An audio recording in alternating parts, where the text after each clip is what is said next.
പ്രഭാത പ്രാർത്ഥന. മത്തായിയുടെ വിശുദ്ധ സുവിശേഷം 10-ാം അധ്യായം 28-ാം തിരുവചനം. ശരീരത്തെ കൊല്ലുകയും ആത്മാവിനെ കൊല്ലാൻ കഴിവില്ലാതെ ഇരിക്കുകയും ചെയ്യുന്നവരെ നിങ്ങൾ ഭയപ്പെടേണ്ട, മറിച്ച് ആത്മാവിനെയും ശരീരത്തെയും നരകത്തിനിരയാക്കാൻ കഴിയുന്നവനെ ഭയപ്പെടുവിൻ. നിത്യജീവൻ, സ്വർഗരാജ്യം ലക്ഷ്യം വച്ച് ഈ ലോകത്തിലെ ഞങ്ങളുടെ യാത്രയെ ക്രമീകരിക്കുന്നതിന് ഒരു പുതിയ ദിനം കൂടെ ദാനമായി നൽകിയ തമ്പുരാനെ അങ്ങയെ ഞങ്ങൾ സ്തുതിക്കുകയും ആരാധിക്കുകയും നന്ദി പറയുകയും ചെയ്യുന്നു. ഞങ്ങളുടെ ജീവിതം കർത്താവിന് വേണ്ടി സമർപ്പിക്കപ്പെട്ടതാണ്.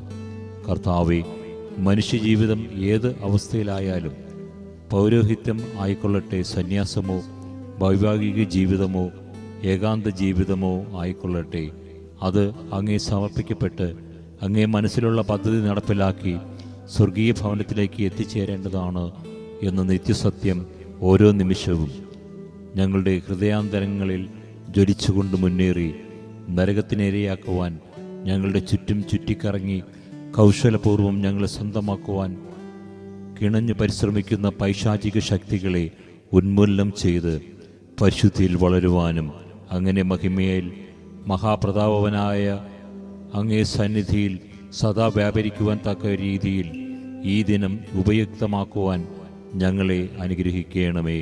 ആമേൻ. പരിശുദ്ധ റോസ മിസ്റ്റിക്ക മാതാവേ, യേശുവിൻ തിരുരക്തത്താൽ വിശുദ്ധീകരണം പ്രാപിക്കുവാൻ ഞങ്ങൾക്ക് വേണ്ടി പ്രാർത്ഥിക്കണമേ. വിശുദ്ധരുടെ മൊഴിമുത്തുകൾ.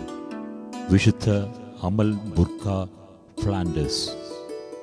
ഇന്ദ്രിയ മോഹങ്ങളെ എതിർക്കുക. നമ്മുടെ ഹൃദയത്തിൻ്റെ താൽപ്പര്യങ്ങളെ നാം പരിശോധിച്ച് നോക്കുക.